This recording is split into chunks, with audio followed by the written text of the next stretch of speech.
ada anjing ini kehausan, keluarkan lidah, langsung dia ngambil kaos kaki atau sepatu kulit dia dia turunkan ke sumur, diambil air untuk minum anjing tersebut. Kata Rasulullah sallallahu alaihi wasallam, asbab perbuatan tersebut akhirnya Allah merahmati dia, akhirnya dia bertobat kepada Allah sehingga mati dalam keadaan husnul khotimah. Ada pula dalam Imam Qurtubi cerita dalam kitab Tadhkirah beliau, ada seorang pemuda yang dia itu taat beribadah, muazin masjid. Setiap hari dia pergi untuk azan di menara. Zaman dulu pakai menara ya. Kenapa sekarang masjid itu ada menaranya? Karena memang dulu itu orang itu tidak ada mic kan, azan itu pakai menara. Azannya di atas menara biar kedengaran. Ada seorang pemuda, dan ini muazin masjid, istiqomah datang ke masjid untuk azan, sholat di shaf awal dan sebagainya, orang taat lah. Tiba-tiba pas azan ini melihat pas Allahu Akbar sambil azan tuh dia tak sengaja melihat ada seorang perempuan yang cantik. Akhirnya dia turun, lalu dia mengungkapkan isi hati dia kepada perempuan tersebut. Dan perempuan tadi bilang, saya tidak mungkin menikah denganmu. Kenapa? Karena saya Nasrani. Dan kalau engkau siap masuk Nasrani, barulah kita bisa menikah. Maka akhirnya pemuda tadi, kalau gitu aku Nasrani. Akhirnya pemuda tersebut masuk ke agama Nasrani. Dia menikah sama perempuan tadi. Tak lama kemudian dia dia pergi balik ke rumahnya. Dia naik ke atas rumah, tak sengaja dia jatuh dari atas rumah dia sehingga dia mati seketika itu juga, mati dalam keadaan su'ul khotimah. Jadi intinya dalam kisah ini yang kita ambil pelajaran bahwasanya kita tidak tahu akhir hidup kita seperti apa. Hari ini kita yang beriman kepada Allah, kita punya iman, kita sholat, kita baca Quran, tapi kita tidak tahu akhir kematian kita kayak apa. Kita tidak tahu. Nah, di antara cara agar kita ini bisa husnul khatimah, di antaranya alim ulama jelaskan, di antaranya istiqomah ya. Amalan istiqomah itu penting. Kenapa? Karena orang istiqomah atas iman, insya Allah dia sampai akhir hayat bisa istiqomah. Kenapa? Karena dia terlatih.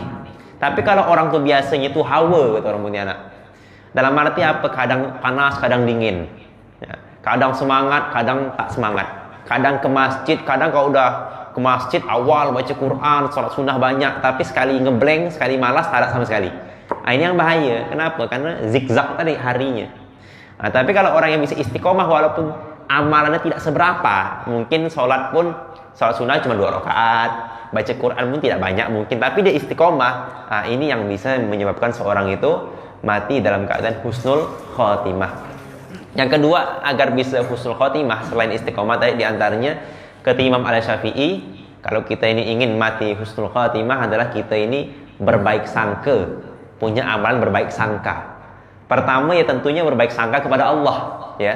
Kita takut kepada Allah ini, takut terhadap neraka, takut terhadap takdir kita su'ul khotimah. Tapi kita berharap kepada Allah, kita yakin kita punya Tuhan yang Maha Pengasih lagi Maha Penyayang. Kita bisa ke masjid karena kasih sayangnya Allah. Kita dapat iman karena Allah sayang sama kita. Padahal kita tidak pernah minta iman. Tidak pernah kita di perut ibu tuh, mama, ya Allah lahirkan aku sebagai orang iman, tak bisa. Manusia tidak bisa minta lahir dalam keadaan apa, muka seperti apa, hidung seperti apa, tak bisa. Ya Allah, jadikan saya anaknya orang kaya, jadikan saya anaknya Raffi Ahmad misalnya. Ya tak bisa. Kenapa ya? Karena orang mati takdirnya punya Allah yang menentukan. Maka begitu pula iman. Iman ini hal yang paling penting, melebihi harta, melebihi anak siapa, anak presiden sekalipun, kalau tidak punya iman ya kacau. Tapi kalau walaupun dia miskin, tapi kalau dia punya iman, itu nikmat yang sangat besar. Kenapa? Karena iman bisa membeli surga, puncak kebahagiaan selama-lamanya. Itu harganya iman itu sangat mahal sekali. Duit 1 triliun pun tidak bisa beli surga. Duit 10 triliun, 1000 triliun pun tidak akan bisa beli surga. Tapi iman bisa membeli surga. Maka Allah sayang sama kita. Ini harapan kita ya. Allah sayang sama kita sehingga walaupun kita tidak meminta, Allah kasih kita iman. Maka insya Allah kita yakin dalam hati kita. Kita setiap hari yang habis sholat minta surga, Allahumma inna nas'aluka ridhaka wal jannah. Kita yang dua, Allahumma antas salam wa minkas salam wa ilaikas salam, yang akhirnya wa dakhilna jannata darussalam. Kita minta surga sama Allah. Kalau saja iman dikasih tanpa meminta, insya Allah surga akan Allah kasih kepada kita. Karena kita telah meminta pada Allah, maka Allah kasih kita surga, tentunya dengan rahmatnya, Allah kasih sayangnya Allah Subhanahu wa ta'ala. Semoga kita semua mati dalam keadaan husnul khatimah ya. Selain berbaik sangka kepada Allah, kita berbaik sangka kepada manusia. Itu juga penting ya.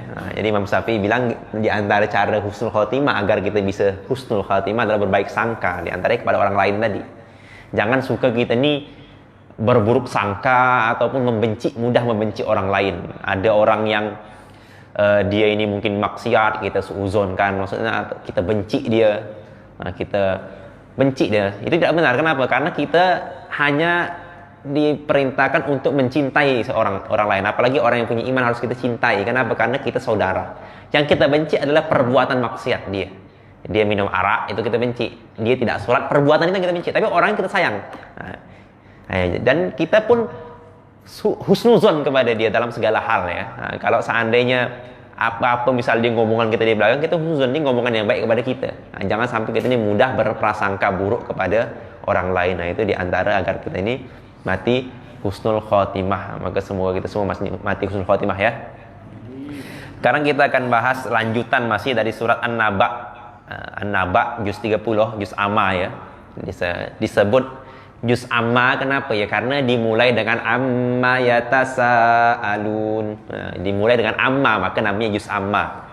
An-Naba ini kemarin surat Makkiyah ya, sudah kita bahas ya. Surat Makkiyah, surat yang diturunkan sebelum Nabi hijrah ke Madinah. An-Naba ini artinya berita. Jadi ini memang menceritakan tentang berita akhirat. Ini memang sudah jalan ceritanya Quran Makkiyah yang turun di Makkiyah itu ya rata-rata memang bercerita tentang iman kepada Allah, pada Rasulullah, kekuasaan Allah, iman kepada hari kiamat, takdir dan lain sebagainya. Kita lanjutkan An-Naba ayat 17 sampai 30. A'udzu billahi minasyaitonir rajim. Bismillahirrahmanirrahim. Inna yawmal fasli kana miqata. Yawma yunfakhu fis suri fatatuna afwaja.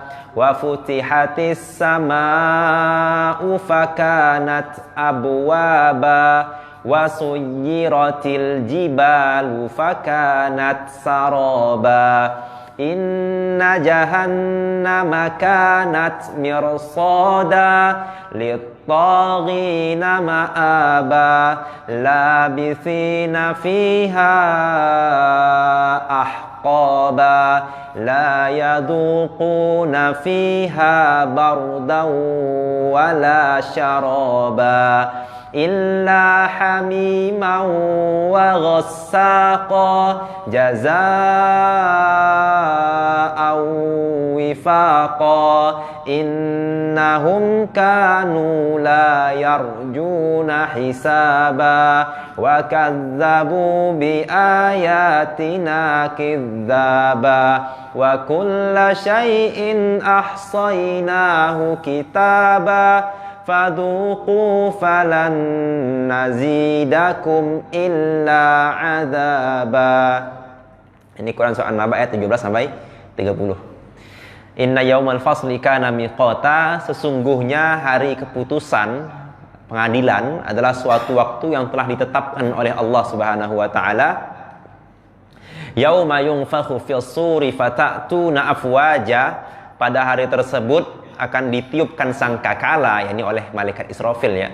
Lalu kalian datang dalam keadaan berkelompok-kelompok. Berkelompok-kelompok ini kan ada beberapa penafsiran yang mengatakan bersama orang yang memang amalannya mirip, ya orang yang ia cintai, ataupun bersama para nabi mereka. Karena orang itu hidup kan bersama setiap zaman itu kan berbeda-beda nabi ya. Jadi kalau mungkin orang Kristen nanya, Islam kok mengakui nabi itu banyak, 25 nabi yang wajib diimani, bahkan lebih daripada itu jumlah nabi. Tapi kenapa yang disebut cuma Nabi Muhammad saja misalnya?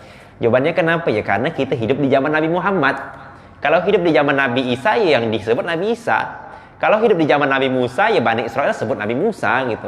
Karena orang punya nabi masing-masing, punya generasi masing-masing. Karena kita hidup di zaman Nabi Muhammad, ikut syariat Nabi Muhammad. Kalau kita hidup di zaman Nabi Musa, jangan ikut syariat Nabi Muhammad, ikut syariat Nabi Musa, tidak boleh. Seandainya misalnya kita dilahirkan dalam zaman Nabi Musa, ya kita wajib ikut syariat Nabi Musa, bukan syariat Nabi sebelumnya. Nah itu memang sudah ya seperti itu. Nah, hanya saja ya semuanya kita mengakui semua Nabi itu adalah orang-orang yang soleh, orang yang maktum. Maktum itu artinya dijaga dari Allah dari segala macam perbuatan dosa, berkhianat dan lain sebagainya. Beda sama pejabat. Pejabat mau disumpah Quran pun belum tentu dia baik. Walaupun nampak depan muka kita baik, taat ibadah, kening hitam sekalipun, belum tentu. Dalam arti apa ya? Banyak juga yang ujung-ujungnya ketangkap korupsi. Kenapa? Godaan duit dan jabatan berat kan. Nah, tapi kalau para nabi tidak akan seperti itu. Segala hal cerita para nabi yang mengarahkan kepada dosa, sebagaimana yang banyak diceritakan oleh orang-orang Yahudi dan Kristen tentang nabi-nabi mereka ceritakan ada nabi yang berbuat dosa, berzina dan sebagainya, itu jelas cerita yang palsu atau cerita yang batil, tidak bisa kita terima. Kenapa? Karena nabi itu dijaga oleh Allah dari segala macam perbuatan seperti itu. Kalau ada seperti itu berarti mereka memfitnah nabi kan. Maka tak heran zaman dulu banyak nabi-nabi yang dibunuh. Di zaman sebelum Nabi Muhammad itu ada beberapa nabi yang dibunuh oleh bangsanya sendiri. Di antaranya mungkin ya karena fitnah-fitnah tadi kan.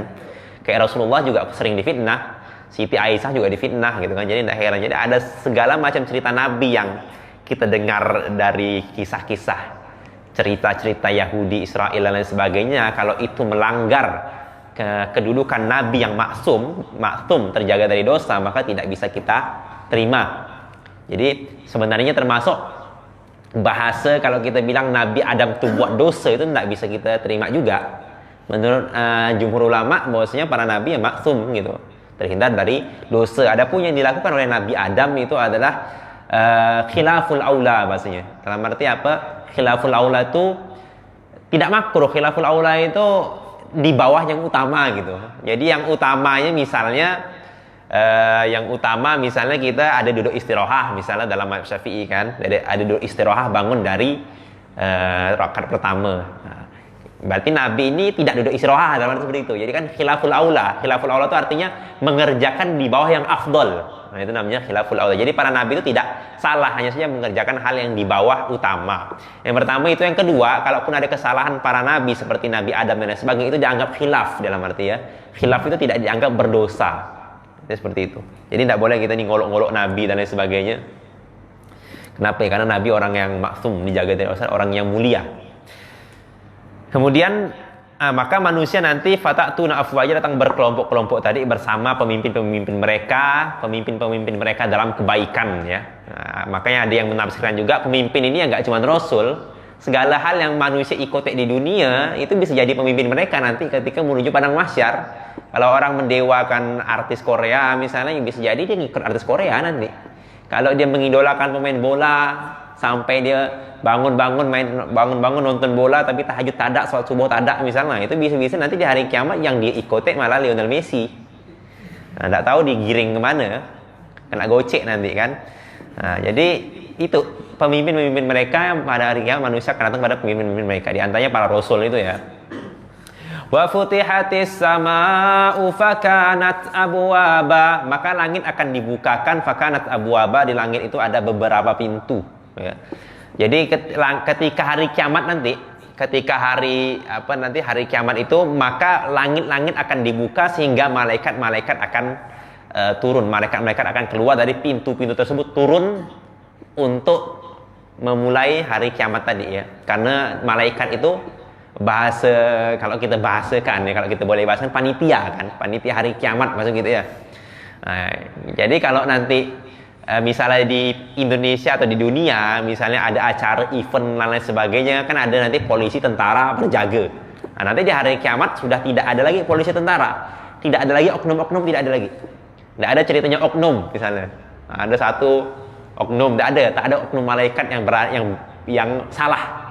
Semua tentara Allah, jundullah atau malaikat itu semuanya akan melaksanakan perintah Allah 100% tanpa ada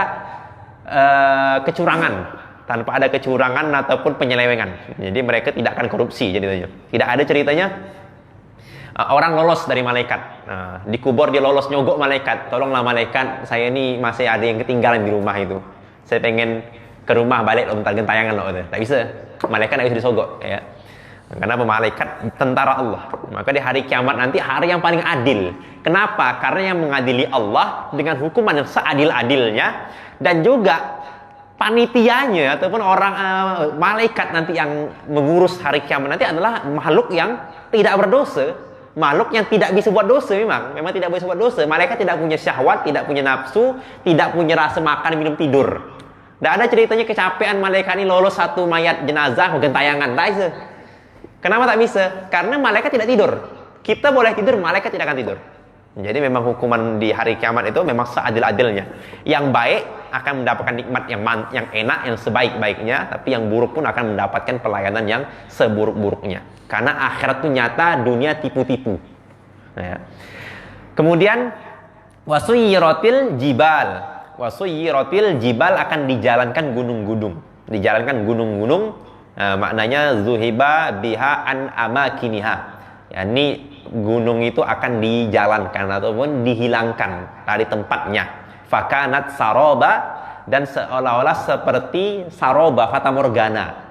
Dalam arti apa? Kelihatannya ada, sekali kita lihat ada lagi. Nampak, oh ini bekas gunung Lawu kemana ini. Sekali kita datang, loh kok tidak ada lagi gitu. Jadi seperti fata morgana. Kenapa seperti fata morgana? Karena akan menjadi haba, debu yang berterbangan, hancur. Kenapa? Karena hari kiamat itu gunung akan dihancurkan sehancur-hancurnya. Watarol dalam Quran surah An-Naml ayat 88, watarol jibala tahsabuha jamidatan wa hiya tamurru marras sahab. Dan kamu lihat gunung-gunung itu, kamu sangka dia tetap di tempatnya padahal ia berjalan sebagai jalannya awan. Dalam Quran surah Al-Qari'ah ayat 5, wa takunul jibalu kal'ihnil manfush. Dan gunung-gunung seperti bulu yang dihambur-hamburkan. Jadi ini luar biasa ya. Kita tak bisa bayangkan hari kiamat seperti apa. Karena gunung itu meletus sampai rata. Luar biasa ya. Gunung-gunung di dunia ini kalau meletus ujungnya tuh, macam bisol pecah tuh, gunung tuh, itu bisa habis ngungsi, orang meninggal, korban dan sebagainya. Saya pernah di Jawa itu, di Jawa Timur itu, waktu itu di rumah sakit ya, jaga orang sakit. Pas keluar pintu tiba-tiba putih semua itu. Motor putih, jalanan putih lah, ada pasir-pasir berterbangan, kabut tapi pasir. Pasir-pasir tipis sekali putih, bergenangan, udah kayak hujan pasir. Ternyata ada gunung yang apa sih bahasanya nggak tahu lah, bukan meletus, kayak meletus itulah pokoknya. Ada gunung yang itu bermasalah lah ininya, sehingga pasirnya itu jauh sekali, itu jarak itu kena sampai ke waktu itu di Mospati itu di Magetan. Padahal itu jauh. Tempat yang kena itu di perbatasan Jawa Tengah Jawa Timur, tapi sampai ke tempat kami di Magetan itu, saking luar biasanya gunung itu dikeluarkan pasirnya itu, sampai libur semua, pasar-pasar semuanya diliburkan, sampai seperti itu. Padahal itu baru pecah ujungnya macam bisol kan. Nah ini gunung akan rata nanti di hari kiamat. Ini luar biasa hancurnya hari kiamat itu. Gunung-gunung itu akan seperti bulu yang dihambur-hamburkan, mangfus. Kok di An-Naba ini diceritakan seperti saroba, seperti fata morgana.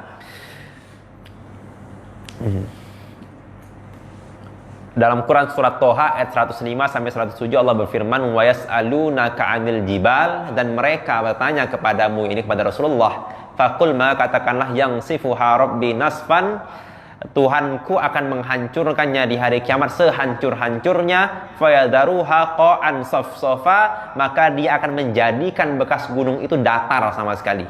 Jadi gunung nampak datar. Dalam Quran surah Al-Kahfi ayat 47, yauma nusayyirul jibal wa taral arda barizah. Dan ingatlah akan hari yang ketika itu kami perjalankan gunung-gunung dan kamu akan melihat bumi itu menjadi datar. Datar itu maksudnya hamparan ya, bukan kita bahas bumi itu bulat atau datar ya. Tapi maksudnya itu dari sudut pandang kita, bumi itu akan rata gitu. Bumi itu akan rata, tidak ada lagi dataran tinggi rendah, tidak ada lagi bukit dan gunung, semuanya akan rata semua.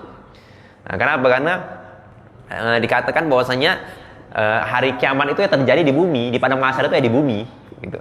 Sehingga diratakan dulu, rumah-rumah semuanya hancur. Nah, manusia nanti digiring ke suatu tempat yang wallahu alam di mana.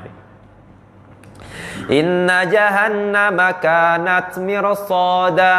Sesungguhnya jahannam, ya, sesungguhnya neraka jahannam itu adalah mirsada. Mirsada ini maksudnya itu mengintai ataupun tempat mengintai. Rasidah atau mursadah. Ya, ini neraka itu mengintai manusia, atau disebut juga mursadah, tempat mengintai. Dalam arti apa? Nanti manusia kan lewat di atas sirat di hari kiamat, lewat di atas sirat. Maka di bawah tuh neraka ngintai dia, siap melahap dia kapan saja. Nah, ini ngeri ya. Jadi malaikat tuh siap. Jadi kita semua ini pasti akan melewati neraka. Nah, tapi kalau sampai ke surga apa tidak belum tentu. Tapi kalau melewati neraka jahanam itu manusia pasti akan melewatinya. Lit-taghina ma'aba. Neraka jahanam tadi adalah untuk orang-orang yang mereka itu taghin itu durhaka, yaitu orang-orang kafir, tidak akan bisa melewatinya. Ma'aba, neraka jahanam itu akan menjadi tempat kembali untuknya. Labithina fiha ahqaba. Labithina dalam keadaan mereka tinggal fiha di dalam neraka tersebut ahqaba beberapa abad. Ahqaba satu hukum ini tidak ada hitungan pasti sebenarnya. Ada yang mengatakan 1000 tahun, ada yang mengatakan 80 tahun. Per harinya itu adalah 1000 tahun, macam-macam lah. Intinya lama selama-lamanya. Nah, intinya itu dihitung dengan jumlah yang lama manusia di neraka sampai beberapa abad. Itu maksudnya itu ya selama-lamanya untuk orang kafir tentunya. Kalau untuk orang iman yang amalannya kayak orang kafir, nggak mau sholat, nggak mau puasa dan lain sebagainya, juga akan masuk neraka. Tapi ada waktu, ada batasan. Tidak selama-lamanya ya. La yadhuquna fiha barda. Mereka tidak akan merasakan di dalam neraka tersebut rasa dingin. Jadi mereka tidak akan merasakan hal yang menyejukkan mereka, baik menyejukkan hati mereka ataupun menyejukkan badan mereka. Dalam tafsir Jalalain ini ditambah tidak merasakan tidur maksudnya. Yani mereka tidak bisa tidur di dalamnya. Wala syaraba, dan mereka tidak menemukan minum. Jadi mereka kehausan, kepanasan tapi tidak ada minum. Ketika mereka minta minum kepada Allah, apa yang Allah berikan? Illa hamiman wa ghassaqa. Kecuali hamiman wa ghassaqa. Hamiman artinya adalah air yang mendidih. Jadi tidak cuma panas, tapi mendidih semendidih-mendidihnya. Ini mendidih untuk versi neraka. Mendidih versi dunia cuma apa panasnya. Ya, tak bisa kita bayangkan panasnya api itu. Kalau di hidupan itu sampai panas sekali kan. Kalau air mendidih itu sampai bolong panci itu kan. Nah, ini yang mendidihkan adalah Allah dengan waktu yang sangat lama. Puluhan ribu tahun Allah didihkan api neraka itu untuk menghukum manusia yang hari ini durhaka kepada Allah. Wa ghassaqa, dan nanah. Jadi manusia nanti terbakar itu kulitnya Allah ganti. Kan mereka kalau dibakar dia hangus dong, kayak orang dikremasi. Kremasi itu orang yang Hindu yang biasa dibakar tuh kan, abunya dikumpulkan tuh kan. Nah, itu dikremasi namanya. Kan harusnya manusia kalau dibakar ya habis. Tapi ini sama Allah buat manusia tidak akan bisa mati. Manusia akan berganti kulit terus, sehingga dia akan merasakan terus panas itu. Tak berhenti-berhenti. Kalau tangan ada manusia yang mampu tangannya di atas api, lama-lama bisa kebal itu. Kan apa? Kulitnya udah hilang rasa itu bisa. Tapi kalau di akhirat tidak bisa, kulitnya berganti sehingga dia akan merasakan penderitaan yang terus tak berhenti. Nauzubillahi min zalik. Nah, sehingga dari tersebut ada keluar nanah. Nanah itulah jadi minumannya orang penduduk neraka. Jadi dia udahlah kehausan, sekali diminum air panas yang mendidih dan diminumkan nanah sampai ususnya itu keluar. Saking panasnya, Masya Allah. Tak bisa kita bayangkan ya. Semoga tak ada di antara kita yang merasakan sedikit pun ya. Jazaa'u wifaqa, sebagai balasan yang setimpal untuk mereka. Ini setimpal dalam arti apa? Allah tidak menzalimi mereka. Mereka memang pantas merasakan itu ya. Mereka memang pantas merasakan itu. Kita bayangkan di Indonesia, pemimpin, presiden atau polisi dan lain sebagainya, mereka ini bukan mamak kita. Mereka tidak melahirkan kita, mereka tidak ngasih kita makan, mereka tidak menyekolahkan kita. Tapi kalau kita melanggar mereka, itu bisa dipenjara. Padahal mereka itu siapanya kita. Mereka itu tidak berjasa sedikit pun sama kita. Tapi kalau kita melanggar aturan mereka di Indonesia ini, itu kita dihukum gara-gara satu kesalahan. Nah, apalagi ini Allah yang menciptakan kita, yang lebih sayang sama kita daripada orang tua kita, yang ngasih kita mata, yang ngasih kita telinga, ngasih kita berbagai macam nikmat. Sehingga ketika manusia durhaka kepada Allah, tidak heran kalau Allah itu menghukumnya dengan seadil-adilnya. Bahasanya bukan azab Allah itu lebih besar daripada perbuatan kita, tidak adil itu. Pantas manusia merasakannya. Kenapa? Kurang ajar gitu. Sudah Allah kasih nikmat yang banyak, bumi dan lain sebagainya. Makanya di Quran ini banyak sekali bicara tentang nikmat. Allah menciptakan langit dan bumi, menciptakan pohon pepohonan, menciptakan binatang untuk kita kendarai, untuk kita makan dan lain sebagainya. Kita lihat hari ini yang paling kaya itu perusahaan tambang paling kaya di dunia ini kan.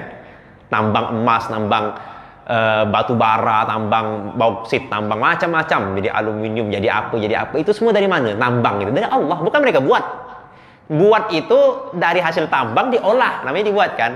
Tapi hasil tambang yang kerok itu dari Allah semua ngasih. Nah, jadi nikmat yang hari ini kita dapatkan, rumah kita semua kayu-kayu dari Allah. Allah sediakan untuk manusia berteduh, manusia tidur yang nyaman. Allah kasih manusia pasangan istri, Allah kasih namanya hubungan seksual agar manusia itu merasa nikmat. Allah kasih rasa lidah sehingga kalau dimakan tuh enak. Allah kasih air yang dingin dan sebagainya. Macam-macam Allah berikan kepada manusia nikmat. Lalu manusia malah durhaka kepada Allah, malah mendustakan Allah, bahkan ngolok-ngolok Allah. Bilang Allah punya anak, bilang Allah punya istri misalnya. Nah, ini kan ngolok-ngolok Allah gitu. Jadi tak heran kalau mereka dihukum Allah. Dan hukuman Allah ini adalah hukuman yang wifaqa, yang muwafiqan li amalihim, sesuai dengan amal perbuatan mereka. Karena tidak ada dosa yang paling besar melebihi dosa kufur. Jadi kalau orang kafir dihukum selama-lamanya itu juga wajar. Kenapa? Karena dosa yang paling besar adalah dosa kufur. Dan tiada yang azab yang lebih besar daripada azab api neraka.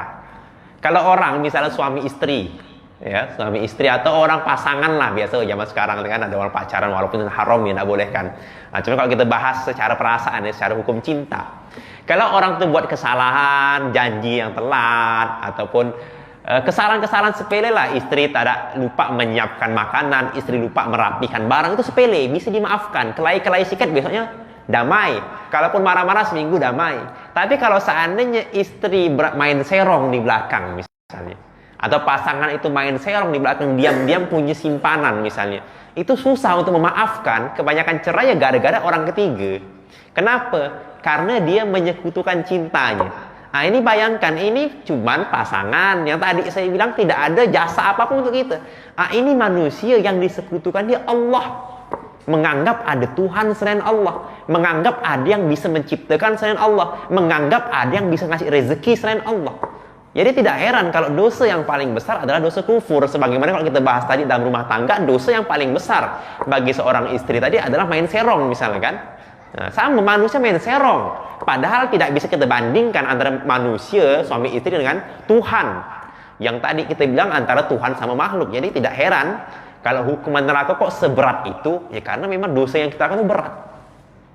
Maka alim ulama jangan pandang dosa itu kecil karena dosa itu kecil, tapi pandanglah kita buat dosa sama zat yang maha besar. Jadi walaupun dosa kita ini mungkin sepele ya lah, bohong, sepele ya mungkin ya sepele lah misalnya gitu kan, bagi kita misalnya berdusta, bergibah dan lain sebagainya, ngambil 1.000 rupiah kan sepele misalnya. Itu sepele, tapi kita ini membuat dosa di hadapan Allah.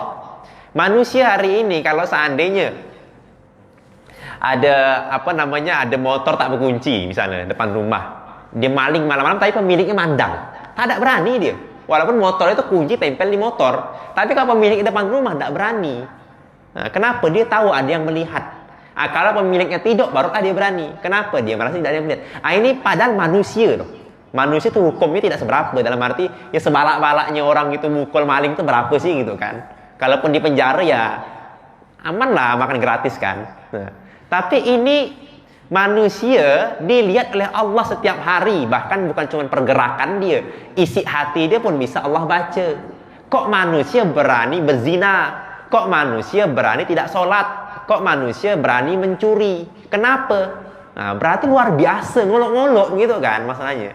Ngolok-ngolok depan manusia tidak berani nyuri, depan Allah kok kita berani. Padahal Allah zat yang ahkamul hakimin, yang zat yang maha besar, kok bisa berani gitu kan. Maka Rasulullah bersabda,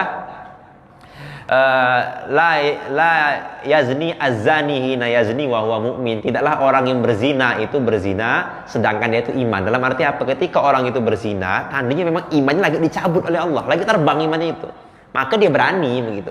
Maka orang yang paling suka maksiat adalah orang yang paling lemah imannya. Kenapa? Iman paling sering keluar. La yasrab asyarib hina yasrab wa huwa mu'min. Tidaklah orang itu minum arak, kata Nabi, dalam minum arak itu dia iman, tidak mungkin. Dalam arti apa? Jadi minum arak dalam keadaan tidak beriman gitu kan.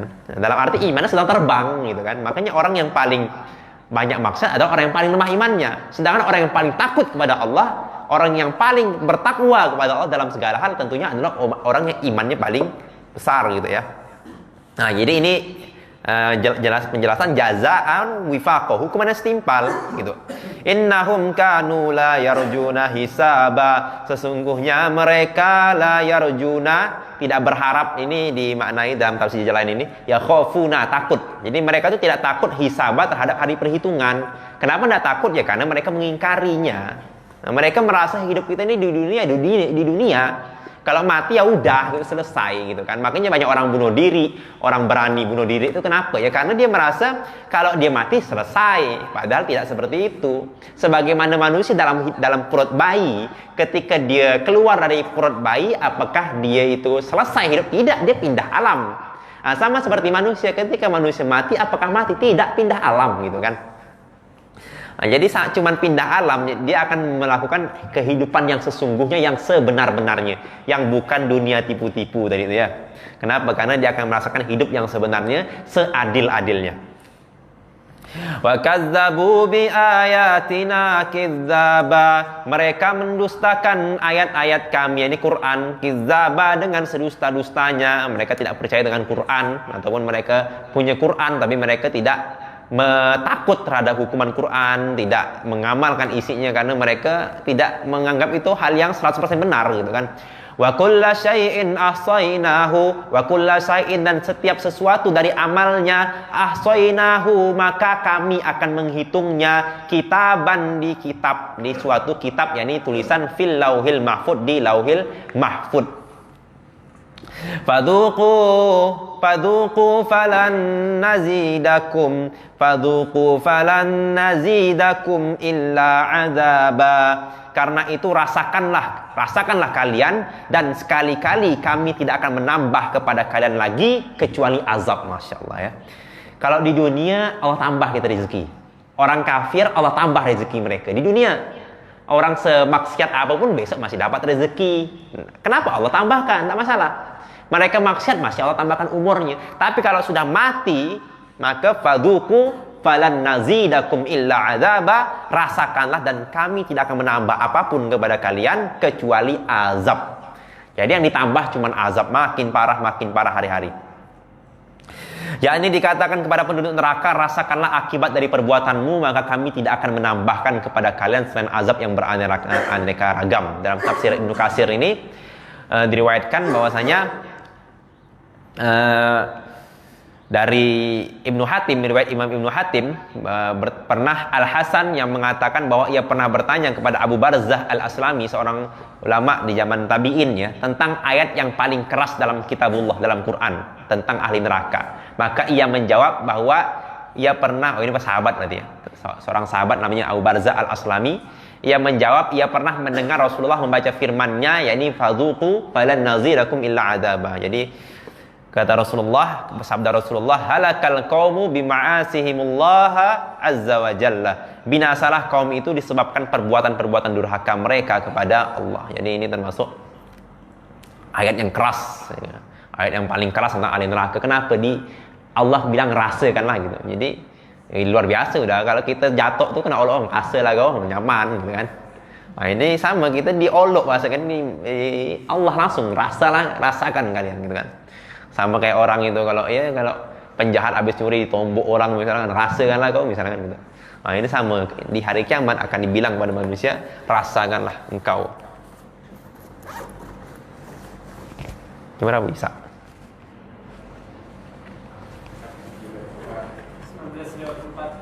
Oh, maju lah, mundur ya. Nah, sedikit lagi lah. Kemudian An-Naba ayat 31 36. Saya lanjutkan, kenapa? Biar kita nutup kisah dengan surga, jangan dengan neraka lah ya.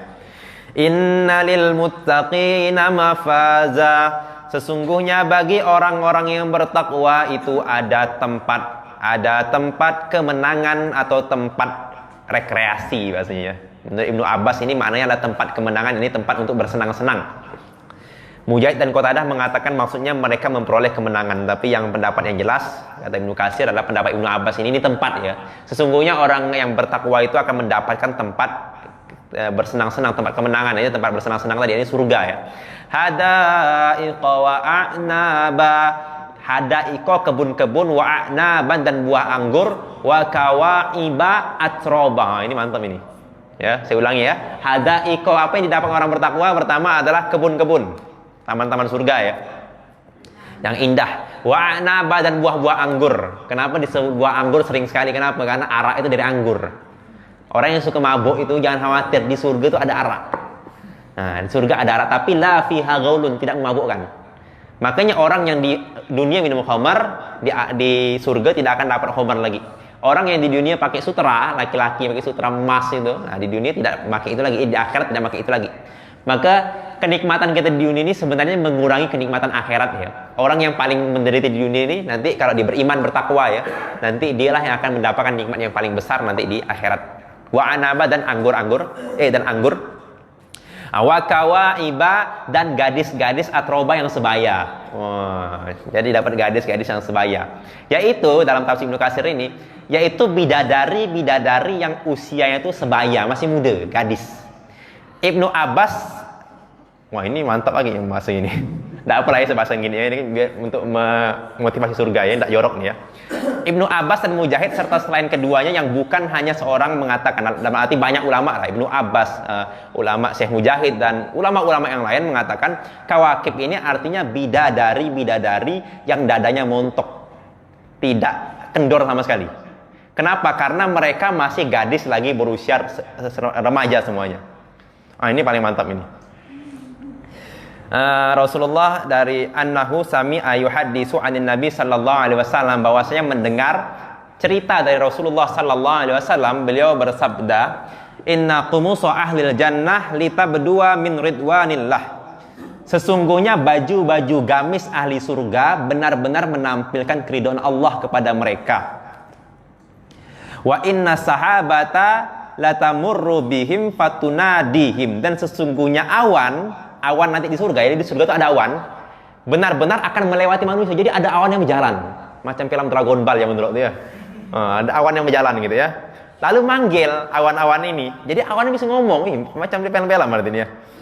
Ya ahlal jannah, wahai penduduk surga, madza turiduna an umtirakum. Apa yang kalian ingin agar aku turunkan hujan. Jadi bisa hujan di surga. Bahkan bisa mesan. Kata awan, wahai penduduk surga, kalian pengen aku nih nurunkan apa gitu. Kalian mau hujan enggak? Mau hujan apa? Bisa mesan. Pengen hujan emas, turun emas. Pengen hujan coklat, turun coklat.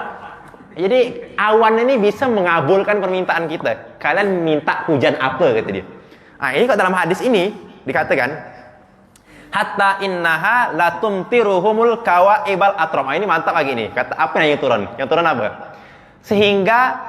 Sesungguhnya dalam hadis ini, sesungguhnya awan surga itu benar-benar akan menghujani mereka dengan apa? Yang turun hujan itu turun gadis-gadis remaja yang sebaya usianya. Hujan bidadari. Luar biasa. Ini ceritanya nih, namanya surga kan memang seperti itu, memang di luar apa ya?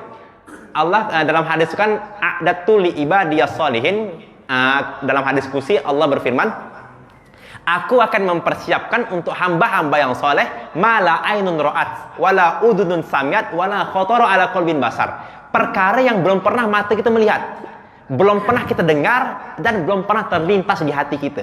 Jadi apa yang kita baca warusan itu tidak ada apa-apanya. Itu hanya menurut dunia, tapi di akhirat itu lebih mantap lagi. Ini bayanganlah awan turun bidadari. Ini yang kata orang bidadari turun dari langit kan. Memang seperti ini artinya ceritanya kan di hadis ini kan. Jadi bidadari, ini di tafsir Ibnu Katsir ya. Jadi bidadari turun dari langit, hujan bidadari, coba. Masya Allah, surga itu indah luar biasa ya. Hujannya bidadari.